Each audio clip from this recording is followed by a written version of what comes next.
Hello everyone, welcome to Namdev academy YouTube channel.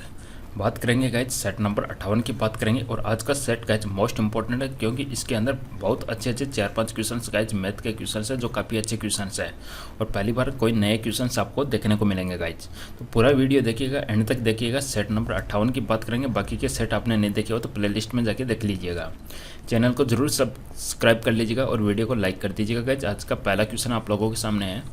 P Q R guys एक project को इतने दिनों में हमें कर सकते हैं गाइज। पी कर सकता है गाइज 8 दिन में, क्यों कर सकता है इसको 6 दिन में, और आर कर सकता है इसको 12 दिन में।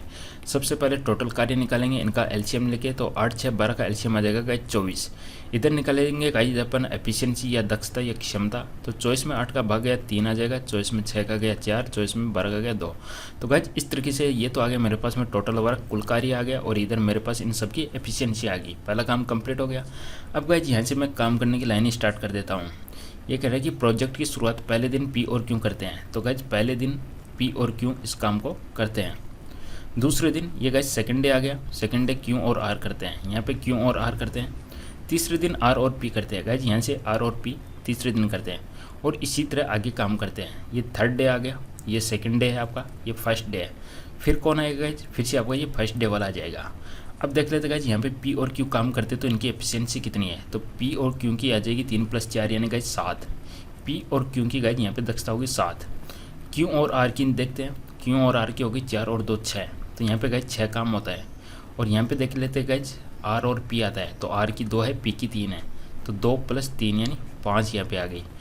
टोटल देख लेते गाइज कितना हो गया, 6, 5, 11, 11, 7, 18। गाइज 18 कार्य हो चुका आपका। और दिन कितने लगे आपके, 3 दिन लगे। 18 कार्य हो गया, 3 दिन लग गया।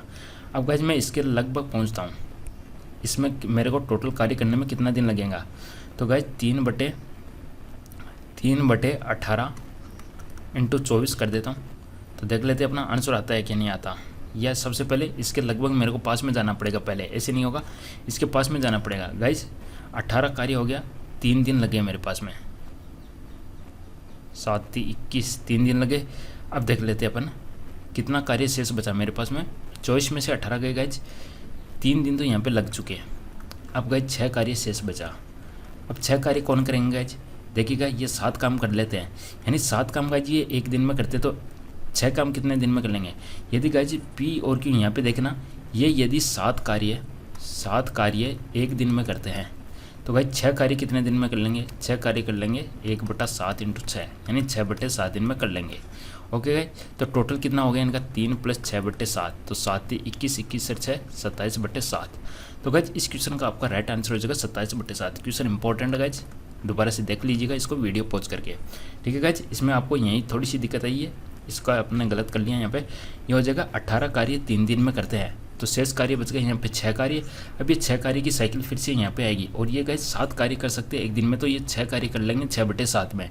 तो गाइज 3 दिन तो पहले वाले, 1 दिन, 2 दिन, 3 दिन, 3 दिन तो पहले वाले, और 6/7 और मैंने ऐड कर दिया, तो 27/7। इस तरीके से मेरे पास आंसर आ गया।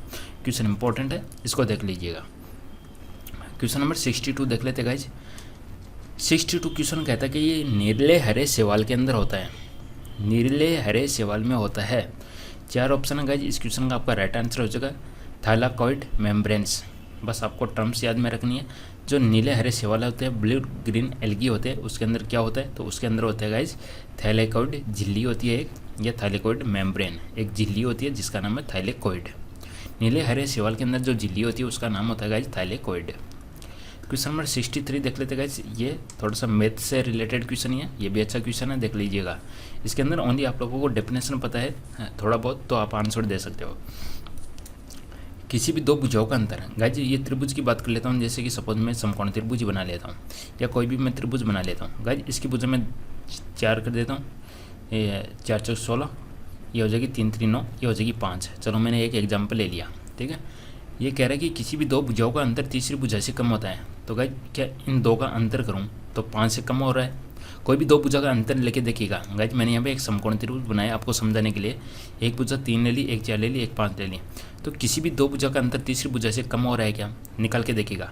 यहाँ पे आपने को बताना कि कौन सा नहीं है, दिए गए ऑप्शन में से बताना कि कौन सा त्रिभुज का गुण नहीं है। तो गाइज पहला ऑप्शन गुण है, आप इसमें से देख लीजिएगा एग्जाम्पल पुट करके, जैसे कि गाइज मैं 5 और 4 का डिफरेंस निकालूंगा तो 1 आ गया, 1 हमेशा इससे कम हो गया। इसी प्रकार से इनका डिफरेंस निकाला, इससे कम हो गया। यानी पहला रूल होता है किसी भी दो भुजाओं का योग तीसरी भुजा से अधिक होता है। बिल्कुल ये भी रूल होता है गाइज, कोई भी दो का योग कर लीजिएगा, जैसे 3 और 4 7 है, वो 5 से बड़ी है, तो ये रूल भी होता है। किसी भी दो भुजा का योग तीसरी भुजा के बराबर होता है, बराबर नहीं होता, हमेशा बड़ा होता है गाइज, हमेशा बड़ा होता है। कोणों का योग हमेशा 180 डिग्री होता है, ये भी होता है। तो यहाँ पे त्रिभुज का गुणन नहीं होता। ऑप्शन नंबर सी गाइज आपका राइट हो जाएगा। ओके गाइज, क्वेश्चन काफ़ी अच्छे गाइज इसके अंदर, सेट के अंदर। नेक्स्ट क्वेश्चन देख लीजिएगा गाइज, क्वेश्चन नंबर 64 कहता है कि दिए गए डेटा की सततता के मान के निर्धारण के लिए किया जाता है। दिए गए डेटा की सततता, सततता का मतलब गाइज कंसिस्टेंसी। डेटा की सततता को मान से निर्धारित किया जा सकता है। गाइज जो कंसिस्टेंसी होती है किसी भी दिए गए डाटा की, वो किसके द्वारा डिटरमाइन की जा सकती है। गाइज प्रास क्या होती है, प्रास को रेंज बोलते हैं। रेंज का मतलब होता है जो मैक्सिमम और मिनिमम का डिफरेंस निकाल लीजिएगा, वो आपके पास में प्रास आ जाएगी। बहुलक क्या होता है, बहुलक होता है कि किसी भी आपको डाटा दिया है उसके अंदर, जैसे कि गाइज यहाँ पे 2 3 2 2 3 4 5, तो इसमें देखिएगा सबसे ज़्यादा बार 2 आया है, यानी जो टर्म सबसे ज़्यादा बार आती है गाइज वो आपका हो जाता है बहुलक। ठीक है गाइज, यहाँ पे मीन आपको पता है मीन क्या होता है, देखिएगा बहुलक हो गया जो सबसे ज़्यादा बार होता है। मीन का मतलब सबका एज, सबका अपन मीन को आप दूसरे टर्म से आप औसत ही बोल सकते हो, संख्याओं का योग बट्टे संख्या, यानी औसत निकाल सकते हो।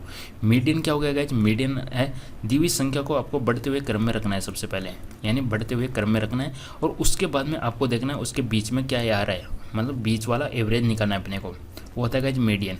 और मानक विचलन होता है guys standard deviation. Guys standard deviation के लिए अपने को कंटिन्यूटी चाहिए, डाटा की सततता चाहिए, तो इस क्वेश्चन का आपका राइट आंसर हो जाएगा डेविएशन के साथ में या मानक विचलन। मानक विचलन का गाइज फॉर्मूला की बात करें तो इसको बोलते हैं स्टैंडर्ड डेविएशन, और इसका गाइज जो फॉर्मूला होता है वो हो जाता है sigma equal to summation of x minus x bar. X को डाटा है, अक्स बार उनका एवरेज है, इसका गाइज आपको स्क्वायर कर लेना है, अपॉन में संख्या का भाग दे देना है, ये होता है। तो कोई भी डाटा की कंसिस्टेंसी निकालने के लिए अपने को चाहिए मानक विचलन। मानक विचलन से अपन कंसिस्टेंसी या सततता निकाल सकते हैं। ओके गाइज, क्वेश्चन नंबर 65 देखते हैं। इस क्वेश्चन का आंसर हो जाएगा गाइज ऑप्शन नंबर डी।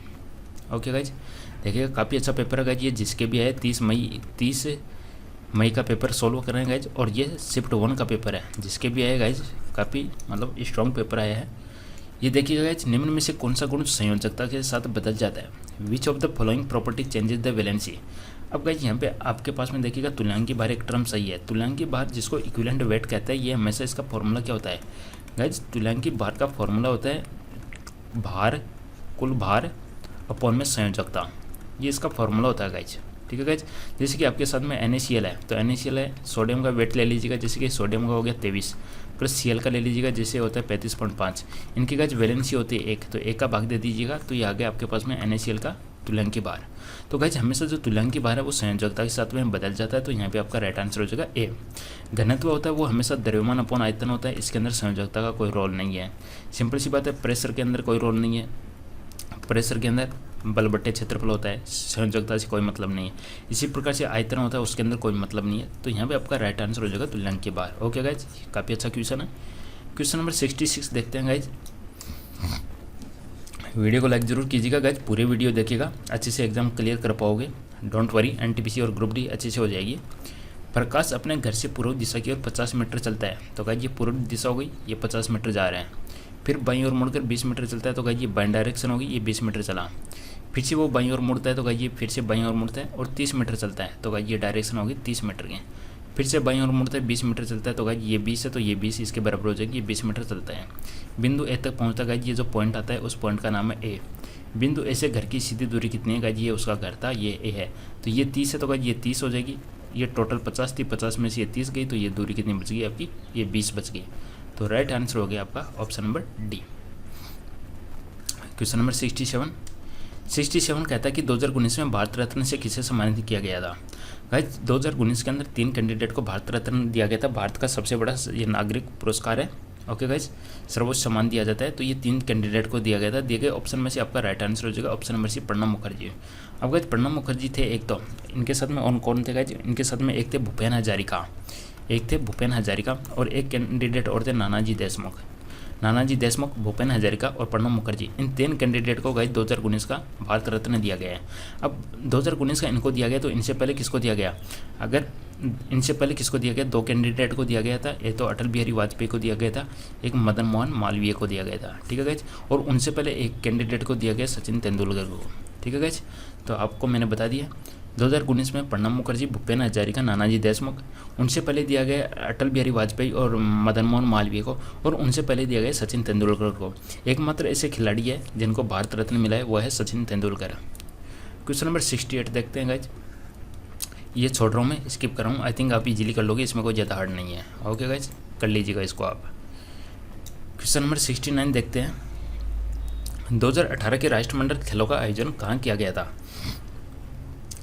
तो गाइज दिए गए ऑप्शन में से अपना राइट आंसर क्या बनेगा? 2018 की बात करें तो ऑस्ट्रेलिया। तो गाइज यहाँ पे आपका राइट आंसर हो जाएगा ऑस्ट्रेलिया। ऑस्ट्रेलिया की बात करें तो ग्लासगो नामक जगह पे हुआ था। इसको ग्लासगो कॉमनवेल्थ भी बोलते हैं। राष्ट्रमंडल खेल 2018 ग्लासगो ऑस्ट्रेलिया के अंदर आयोजित किए गए थे। कितने नंबर के थे गाइज? ये 21वें नंबर के थे। 21वें नंबर के ये थे। तो गाइज जो 22वें नंबर के आपके 2022 में होने वाले हैं वो कहाँ पे होंगे? 2022 वाले होंगे आपके इंग्लैंड के अंदर। ओके गाइज, ध्यान में रखना, बर्मिंघम इंग्लैंड है। कहाँ पे? बर्मिंघम इंग्लैंड के अंदर आयोजित किए जाएंगे 2022 वाले। क्लियर है? अब गाइज यहाँ पे आ सकता है कि 2018 के अंदर भारत ने कितने मेडल जीते हैं। तो गाइज भारत इसके अंदर 3rd नंबर पे रहा था, ध्यान में रखना। टोटल 66 मेडल जीते थे, 26-20-20 आपको ध्यान में रखना है। 26 गोल्ड, 20 सिल्वर और 20 आपका ब्रॉन्ज। तो भारत 66 मेडल के साथ में 3rd नंबर पर रहा था इसके अंदर 2018 के राष्ट्रमंडल खेल जो ग्लासगो ऑस्ट्रेलिया के अंदर आयोजित किए गए थे। Okay guys, question number 70। Bhim का पूर्ण रूप क्या है? तो गाइज भीम दिए गए ऑप्शन में से आपका राइट आंसर क्या बन जाएगा? Option number C, Bharat interface for money. Option number C आपका राइट आंसर हो जाएगा। वीडियो थोड़ा लेंथ बनाएगा इसलिए थोड़ी मेरी स्पीड ज़्यादा है guys. Okay guys, 40 question cover करना है और क्वेश्चन भी काफ़ी अच्छे हैं इसलिए। तो इस क्वेश्चन का राइट आंसर हो जाएगा guys Bharat interface for money आपका राइट आंसर हो जाएगा। अब गाइज भीम हो गया तो इसका भीम से मतलब क्या है? तो गाइज ये किसको समर्पित है? ये भीमराव अम्बेडकर को समर्पित है। ओके गाइज, भीमराव अम्बेडकर को समर्पित है। तो इसको लॉन्च कब किया गया? भीमराव अम्बेडकर से रिलेटेड कोई डेट याद कर दीजिएगा। तो गाइज इसको दिसंबर 2016 के अंदर इसको लॉन्च किया गया था। ठीक है गाइज, दिसंबर 2016 के अंदर एक डेट आती है 30/12/2016, इसको लॉन्च किया गया था। अब गाइज एक तो आपसे भीम पूछ ली, ये यूपीआई बेस्ड है। अब यूपीआई बेस्ड का मतलब यूनिफाइड, आपको सभी को पता है यूपीआई आईडी होती है आपकी। गूगल पे यूज़ करते हो तो यूपीआई आईडी होती है, फ़ोन पे यूज़ करते हो तो यूपीआई आईडी होती है। तो यूपीआई की फुल फॉर्म क्या है? यूनिफाइड पेमेंट इंटरफेस गाइज इसकी फुल फॉर्म होती है। ओके गाइज, अब इसको कंट्रोल कौन करता है, किसके द्वारा रेगुलेट की जाती है? ये होती है national payment corporation of India. National payment corporation of India. तो यहाँ पे 3 फुल फॉर्म गाइज आप लोगों को ध्यान में रखनी है। भीम, Bharat interface for money, UPI unified payment for interface, और NPCI national payment corporation of India. ये सब चीज़ें आप लोगों को ध्यान में रखना है। भीम है ये, इसको डेवलप किया गया है, भीम को डेवलप किया गया है एनपीसीआई के द्वारा। ओके गाइज, 30/12/16 को इसको लॉन्च किया गया था भीम को। क्वेश्चन नंबर 71 देखते हैं। क्वेश्चन नंबर 71 क्या कहता है गाइज? वीडियो को लाइक जरूर कीजिएगा गाइज। क्वेश्चन ये कहते हैं, ये कह रहा है कि व्रत है भोपाल का दौरा करता है। गाइज ये कैंडिडेट भोपाल का दौरा करने वाला है। ओके गाइज, इसके बाद में त्रिभुज है, कोच्चि का दौरा करता है। ये त्रिभुज हो गया, ये कोच्चि का दौरा कर रहा है। सिंपल सा क्वेश्चन आप कर लोगे। वर्ग पटना का दौरा कर रहा है, ये पटना का दौरा कर रहा है। क्वेश्चन पूछा गया है उन व्यक्तियों को निरूपित करता है जिन्हें भोपाल और कोच्चि दोनों का दौरा किया है। देखिएगा, भोपाल वाला ये रहा और ये कोच्चि में भी आ रहा है। तो आपका राइट आंसर हो जाएगा 7 है। भोपाल और कोच्चि दोनों के अंदर दौरा कर रहा है, तो 7 तो यहाँ पे ऑप्शन ही नहीं है। आपको बताना कि कौन सा क्षेत्र उन व्यक्तियों को निरूपित करता है जिन्होंने भोपाल और कोच्चि दोनों का दौरा किया है। भोपाल और कोच्चि दोनों का दौरा किया है, इसमें और इसमें कॉमन आना चाहिए। बिल्कुल सही आंसर है। देखिए गाइज, ये तो पटना आ गया, तो मेरे को तो इस लाइन में तो जाना ही नहीं है। ओके गाइज, इसके में तो मेरे को जाना ही नहीं है। ठीक है गाइज, पटना तो जाना ही नहीं है। भोपाल और कोच्चि में देखेंगे कॉमन क्या आ रहा है? कॉमन आ रहा है 1। तो यहाँ पे आपका गाइज राइट आंसर हो जाएगा ऑप्शन नंबर बी। आंसर देख लेते हैं, इसका आंसर बी आ रहा है क्या? बिल्कुल सही है, आंसर बी आ गया। ओके गाइज, इसलिए मिस्टेक से क्वेश्चन गलत हो जाते हैं। क्वेश्चन नंबर 72 क्या कहता है? आई थिंक सो सिंपल, आप कर लोगे। चालक का प्रतिरोध किस पे डिपेंड करता है? तो गाइज चालक का प्रतिरोध हमेशा दिया जाता है ρl/a से दिया जाता है। तो गाइज यहाँ पे चालक की मोटाई से अपन ए से संबंधित करते हैं, चालक के पदार्थ की प्रकृति को अपन ρ से रिप्रेजेंट करते हैं, चालक की लंबाई हो गया। तो इनमें से सभी देखिएगा, सभी के सभी आगे। तो यहाँ पे आपका राइट आंसर हो जाएगा ऑप्शन नंबर डी। चालक का पदार्थ होता है गाइज, इन पे सभी पर डिपेंड करता है।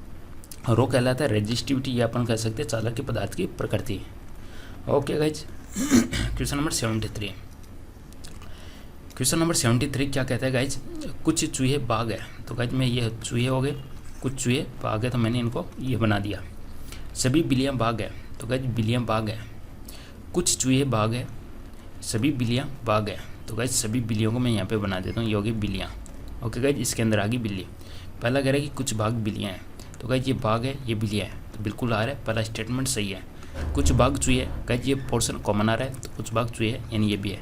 तो यहाँ पे दोनों निष्कर्ष निकलते हैं, दोनों निष्कर्ष उपयुक्त है। ऑप्शन नंबर डी आपका यहाँ पे राइट आंसर हो जाएगा गाइज। ओके, आंसर देख लेते हैं अपन। आंसर आ गया ऑप्शन डी। निम्न में से कौन सा एक त्रिपरमाणु अणु का एक उदाहरण है? Try atomic molecule. देखिएगा, ऑक्सीजन को आप O2 लिखते हो, नाइट्रोजन को आप N2 लिखते हो, हाइड्रोजन को आप H2 लिखते हो, ओजोन को आप O3 लिखते हो। तो इसके अंदर 3 एटम आ गए ऑक्सीजन के, तो ये हो गया ट्राई एटॉमिक। तो यहाँ पे आपका राइट आंसर हो जाएगा guys, option number B, ozone.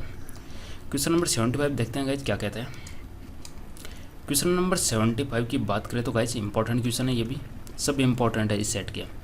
2 pipe एक टैंक को 45 और 30 मिनट में भर सकते हैं। तो गाइज ए तो भरता है 45 मिनट के अंदर और बी भरता है इसको गाइज 30 मिनट के अंदर। तो ज़्यादा स्पीड किसकी हुई? कुछ समय बाद धीमे पाइप को बंद कर दिया जाता है। गाइज यहाँ पे धीमे पाइप को बंद कर दिया जाता है, तो धीमा कौन सा है? सबसे पहले गाइज मैं एलसीएम निकालता हूँ ताकि मेरे को कैपेसिटी देखने को मिले। 45 और 30 का गाइज एलसीएम आएगा मेरे पास में कितना आएगा? 90 आ जाएगा, कैपेसिटी आ गई। यहाँ पे मैं दक्षता निकालता हूँ गाइज, 90 में 45 का भाग दिया मैंने 2 बार किया, 90 में 30 का भाग दिया मैंने 3 बार दिया। तो गाइज धीमा पाइप कौन सा हुआ? ए की दक्षता 2 है, बी की दक्षता 3 है, तो ए धीमा हो गया। तो गाइज यहाँ पे ए आता है और यहाँ पे एक को बंद कर दिया जाता है। यहाँ पे दोनों ए और बी काम करते हैं और यहाँ पे एक को आउट कर दिया जाता है। मैंने खुद नहीं लिखा है, ये कह रहे हैं कुछ समय बाद धीमे पाइप को बंद कर दिया जाता है।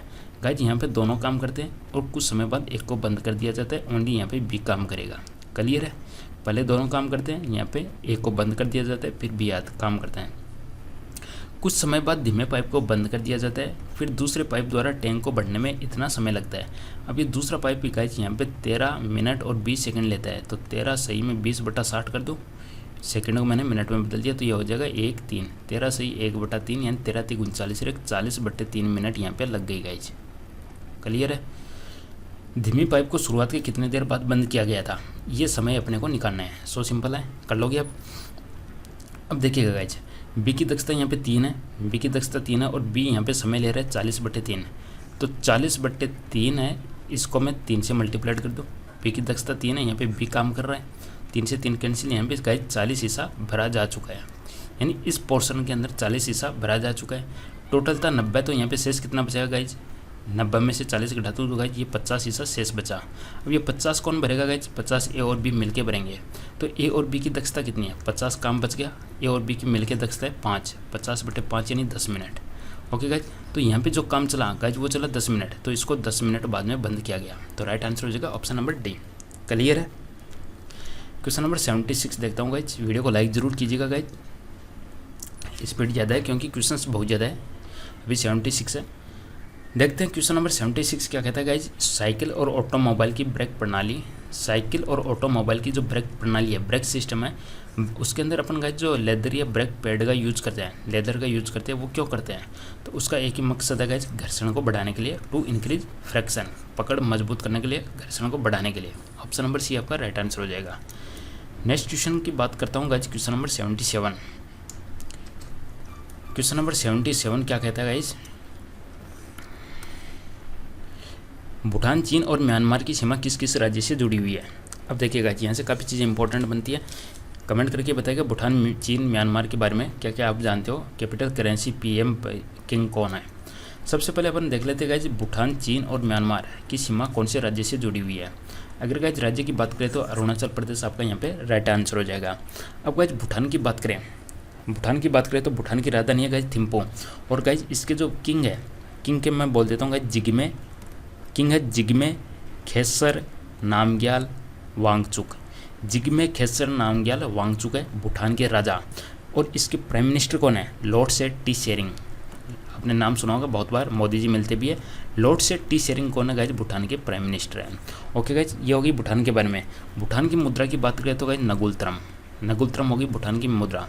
म्यांमार की बात कर ले तो गाइज म्यांमार होता है, यहाँ पे चांसलर है, जिस तरीके से जर्मनी की चांसलर है वैसे म्यांमार की चांसलर की चलती है, और उनका नाम है आंग सान सू की। आंग सान सू की वहाँ पे म्यांमार की चांसलर का नाम है। ओके गाइज, म्यांमार की जो गाइज मुद्रा है वो है नेपीडेव मुद्रा है, और वहाँ पे गाइज क्यात मुद्रा है। नेपीडेव वहाँ की कैपिटल है गाइज, और क्यात वहाँ की मुद्रा है। चाइना के बारे में आप सभी को पता होगा, ज़्यादा बताने से क्या फ़ायदा। क्वेश्चन नंबर 78 की बात करते हैं गाइज। कॉर्क पानी में क्यों तैरती है जबकि लोहे की कील डूब जाती है? कॉर्क है वो पानी में तैरती है जबकि लोहे की कील डूब जाती है। गाइज राइट आंसर बन जाएगा उनके घनत्व में अंतर के कारण, ऑप्शन नंबर बी। डेंसिटी में डिफरेंस के कारण वो तैरती है, बाकी कुछ नहीं है। Question number 79। क्वेश्चन नंबर 79 क्या कहता है गाइज? शिवा स्कूल से चला और पूर्व की ओर 10 किलोमीटर साइकिल चलाई। पूर्व की ओर गाइज 10 किलोमीटर साइकिल चलाई, फिर दाईं ओर मुड़कर 10 किलोमीटर साइकिल चलाई। ओके गाइज, फिर बाईं ओर मुड़गा, बाईं इधर मुड़ेगा, बाईं ओर मुड़कर गाइज 20 किलोमीटर साइकिल चलाई, बिंदु ए पर पहुंच गया। ओके गाइज, स्कूल से बिंदु ए तक उसने कितने किलोमीटर साइकिल चलाई? तो गाइज 10 + 10 + 20 यानी 40 आपका राइट आंसर हो जाएगा, option number B. Okay guys, next question number 80 देखते हैं। 2019 में विज्ञान आधारित परियोजनाओं के वित्त पोषण के लिए एचआरडी मंत्रालय द्वारा निम्न में से कौन सी योजना शुरू की गई? तो गाइज एचआरडी मिनिस्टर की बात करें तो रमेश पोखरियाल एट प्रेजेंट अपने शिक्षा मंत्रालय है, शिक्षा मंत्री है। मानव संसाधन मंत्रालय उनके पास में है, रमेश पोखरियाल के पास में।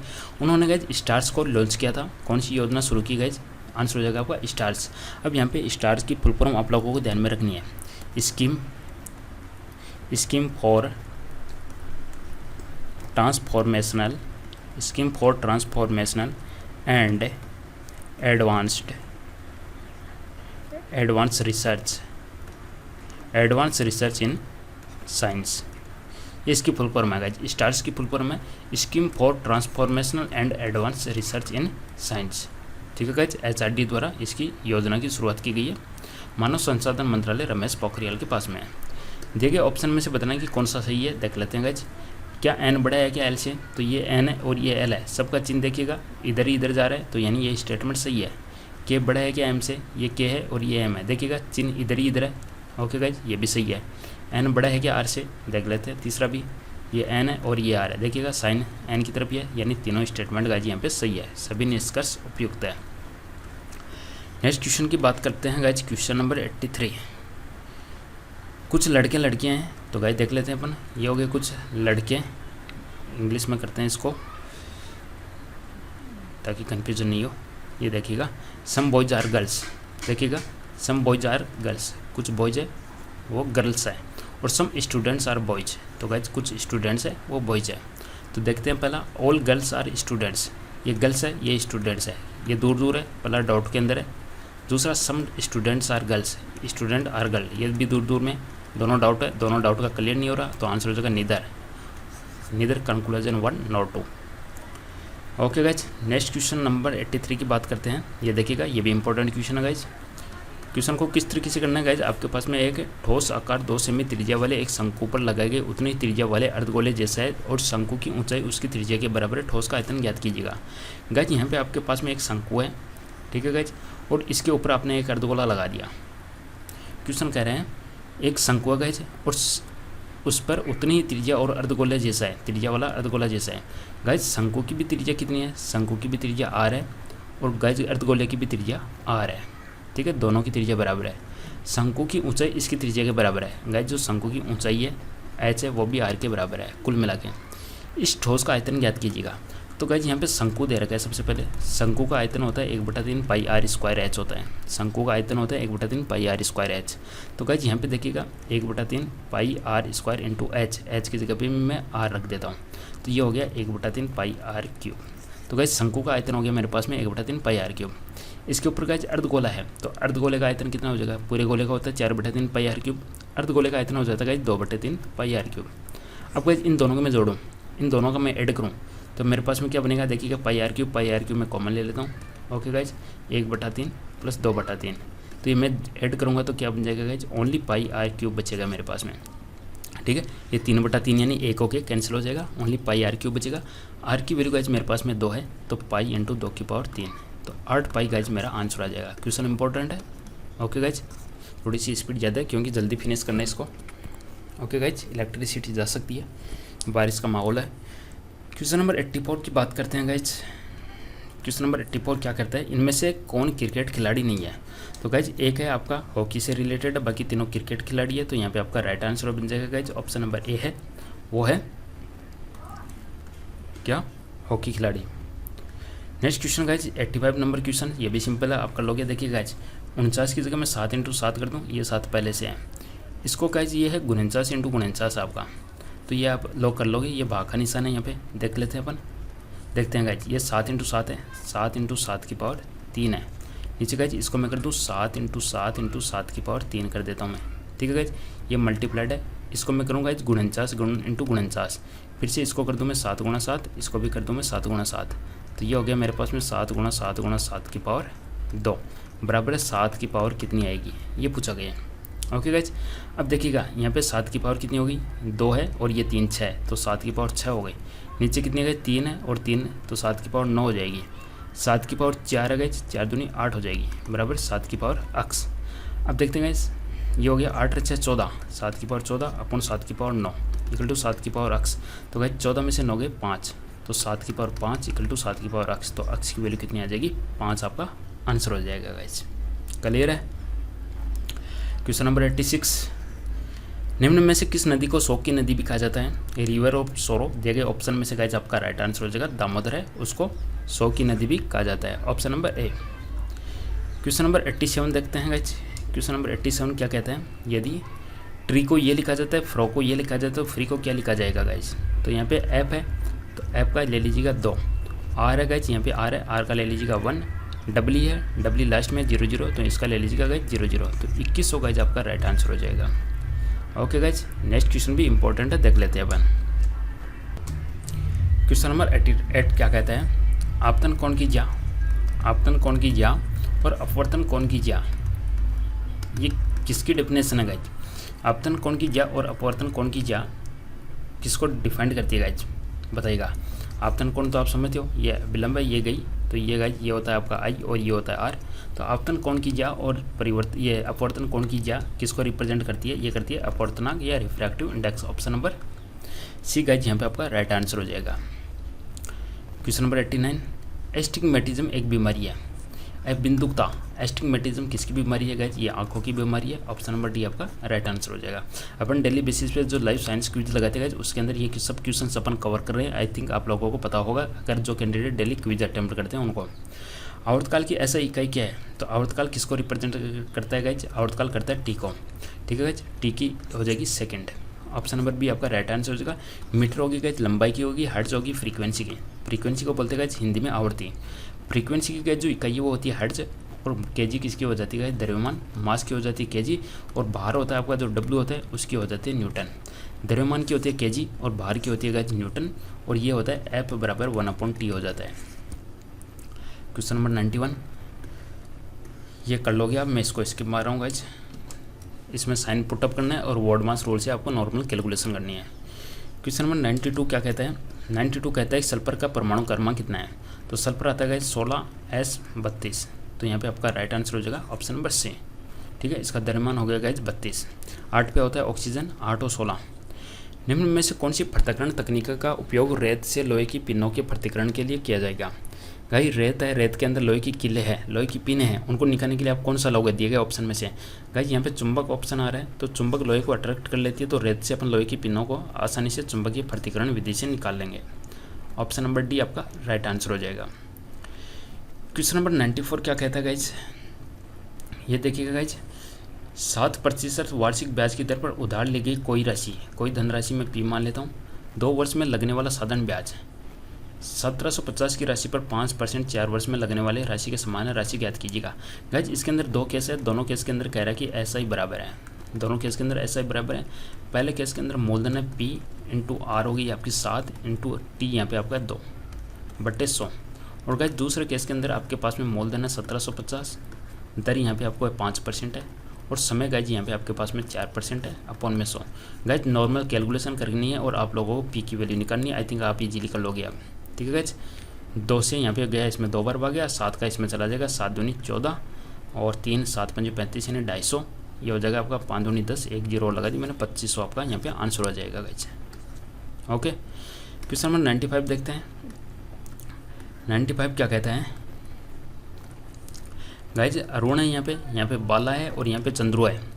तो गाइज मैं लिख लेता हूँ, अरुण हो गई, बाला हो गई, चंद्रा हो गई। ये कह रहा है कि अरुण की आय बाला की आय की 150% है। तो गाइज बाला की मैं 100 मान लेता हूँ, तो अरुण की होगी 150। अरुण की आय बाला की आय की 150% है, तो बाला की मैंने 100 मानी, तो अरुण की होगी 150। चंद्रू की आय अरुण की आय की 120% है, तो गाइज अरुण की 150, तो 150 का 120 करता हूँ तो कितना हो जाता है, 180 हो जाएगा। ओके गाइज, तो ये होगी 180। 150 का मैं 120% करूँगा तो 180 आ गया। यदि अरुण, बाला और चंद्रू की टोटल आय इतनी है, तो गाइज इनकी आय ये आ गई। तो इसको गाइज मैं टोटल करता हूँ तो कितनी आती है, टोटल करता हूँ तो चंद्रू की आय याद कीजिएगा। गाइज यहाँ पे टोटल कर लेता हूँ गाइज, चलो 100, 100, 200, 100, 300, 300 हो गए, 300 हो गए, उसके बाद 8 और 5 13, यानी 43, ये इनका सम हो जाएगा 430। गाइज 430 बराबर में कर देता हूँ 86000, तो ए की वैल्यू कितनी हो जाएगी गाइज, इसका इसमें भाग गया 2 बार, 1 0 से 1 0 कैंसिल हो जाएगी, यानी 200, 200 आ गया। चंदू की आय कितनी है, इसको मैं 2 से मल्टीप्लाई कर दूँ, 18 दूनी 36,000। सिंपल से आई थिंक आप कर लोगे गाइज इस क्वेश्चन को। नेक्स्ट क्वेश्चन 96 नंबर कहता है कि परमाणु क्रमांक 8 वाले तत्व की समूह संख्या और आवर्त संख्या क्या है। तो गाइज 8 आ गया, इसका मतलब अपन ऑक्सीजन की बात कर रहे हैं। ऑक्सीजन की बात करें तो उसकी संयोजकता आएगी गाइज कितनी आएगी, संयोजकता आ जाएगी 6 आ जाएगी। इसका मतलब वो कौन से ग्रुप में जाएगा, वो जाएगा 16वें ग्रुप के अंदर। ठीक है, तो यहाँ पे आपका राइट आंसर बन जाएगा गाइज, उसके जो समूह की संख्या है ग्रुप नंबर 16 है और उसके अंदर आवर्त संख्या है 2। ऑप्शन नंबर ए आपका राइट आंसर हो जाएगा। क्वेश्चन नंबर 97 है, दिए गए ऑप्शन में से असंगत को बताना है अपने को। देखिएगा 2 का स्क्वायर कर देता हूँ, 2 का स्क्वायर, इसको 2 से मल्टीप्लाइड करता हूँ, 2 का स्क्वायर 4, 4 को 2 से किया। इसी प्रकार 4 का स्क्वायर करता हूँ 16, 16 को 2 से मल्टीप्लाइड करता हूँ 32, 6 का स्क्वायर करता हूँ 36, 36 को 2 से मल्टीप्लाइड करता हूँ 72, 8 का स्क्वायर करता हूँ 64, 64 को 2 से मल्टीप्लाइड करूँगा तो 4 दूनी 8, 6 दूनी 12, तो ये नहीं आ रहा, तो असंगत हो गया option C. Okay guys, next question 98 number, एक क्वेश्चन आएगा गाइज मोस्ट इंपॉर्टेंट, ये आ गया। चलो इसमें गाइज आप लोगों को माध्यिका बतानी है। अब माध्यिका आप लोगों को इसको कैसे निकालोगे, तो गाइज माध्यिका निकालने के लिए सबसे पहले आप लोगों को एक फॉर्मूला ध्यान में रखना है। मीडियन का फॉर्मूला होता है guys L+N/2 minus CF upon में FM मल्टीप्लाइड बाई C। ठीक है, ये होता है गाइज मीडियन। इस फॉर्मूले के अकॉर्डिंग ये आपका क्वेश्चन बनेगा। या आप लोगों का ये फॉर्मूला ऐसे भी हो सकता है L+N/2 minus F upon, simple F होएगा यहाँ पे, F upon FM multiplied by H। ठीक है गाइज, यहाँ पे C का मतलब है गाइज डिफरेंस निकालना है अपने को। देखिएगा सबसे पहले आपको क्या करना है गाइज, CF निकालना है। यहाँ पे मैं इसी में निकाल लेता हूँ CF। चलो मैं एक इंडेक्स बना लेता हूँ जिसमें CF निकाल रहा हूँ। तो गाइज CF का मतलब होता है कम्युलेटिव फ्रीक्वेंसी या संचयी बारंबारता। CF को हिंदी में बोलते हैं संचयी बारंबारता। गाइज ये 5 है, 5 में मैं 10 जोड़ूंगा तो 15 आ जाएगा, 15 में ये 15 जोड़ूंगा तो 30 आ जाएगा, 30 में गाइज ये 20 जोड़ूंगा तो 50 आ जाएगा, 50 में ये 10 जोड़ूंगा तो 60 आ जाएगा, 60 में ये 5 जोड़ूंगा तो गाइज 65 आ जाएगा। ये आ गई मेरे पास में CF, जिसको बोलते हैं संचयी बारंबारता। ठीक है गाइज, अब गाइज मेरे को निकालना है N/2। सबसे पहले गाइज मैं यहाँ पे N/2 निकालूंगा, N/2 निकाल लेता हूँ। तो N/2 कैसे निकालूंगा गाइज, यहाँ पे 65 आ गई, 65 में मैं 2 का भाग देता हूँ, 65 में मैं 2 का भाग देता हूँ, समझना। तो गाइज ये कितना आएगा, 65 में मैंने 2 का भाग दिया तो ये आएगा 60 का 30 हो गए, यानी 32.5 आ जाएगा। अब गाइज आप लोगों को क्या देखना है, 32.5 से ज़्यादा। तो गाइज ये 30 है, 32.5 से ज़्यादा वाली देखनी है। तो 32.5 से ज़्यादा 50 आता है, तो गाइज इसको आप लोग इस तरीके से कर लीजिएगा। ठीक है, इसमें एक बॉक्स बना लीजिएगा, यानी जो भी आपके पास में N/2 आता है, जैसे मेरे पास में 65/2, 65 ही हो गए, इसमें 2 का भाग दिया 32.5 आ गया। तो इससे ज़्यादा वाले लेना है, तो ये 30 तो कम हो गए, यानी इसको मैंने बॉक्स बना लिया। अब गाइज देखना है आपको, अब यहाँ पे सबसे पहले लोअर बाउंड्री निकालेंगे, L की वैल्यू निकालूंगा। गाइज L की वैल्यू कैसे निकालूंगा, इससे पहले देखोगे आप, इससे पहले आप देखोगे गाइज ये है, तो इससे पहले गाइज 24 है, ये गाइज 24 है, ये 25 है। गाइज यहाँ पे 25 और 25 होता तो मैं L की वैल्यू डायरेक्ट लोअर लिमिट ले लेता, L का मतलब लोअर बाउंड्री। अब गाइज यहाँ पे 24 है, यहाँ पे 25 है, तो मैं दोनों का एवरेज निकालूंगा, तो दोनों का एवरेज आ जाएगा गाइज 24.5। तो गाइज 24 और 25 का एवरेज आ जाएगा 24.5, यानी इसमें 0.5 ऐड हो जाएगा। इसी प्रकार से गाइज 29 और 30 का मैं एवरेज निकालूंगा तो आ जाएगा 29.5। तो गाइज इसके अंदर लोअर बाउंड्री मेरे पास में आ जाएगी 24.5 और गाइज अपर बाउंड्री मेरे पास में आ जाएगी 29.5, ये समझिएगा आप। ठीक है, तो गाइज L की जगह मैं रख देता हूँ 24.5। ठीक है गाइज, लोअर बाउंड्री होगी मेरे पास 24.5 प्लस गाइज n/2 मेरे पास में आ गया 32.5।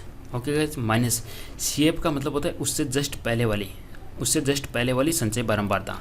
तो गाइज ये 50 वाला बॉक्स बना तो उससे पहले वाली संचय बारंबारता 30 हो गया, अपॉन ऐप का मतलब गाइज जो बॉक्स के अंदर संचय बारंबारता आ रही है वो लिख लीजिएगा।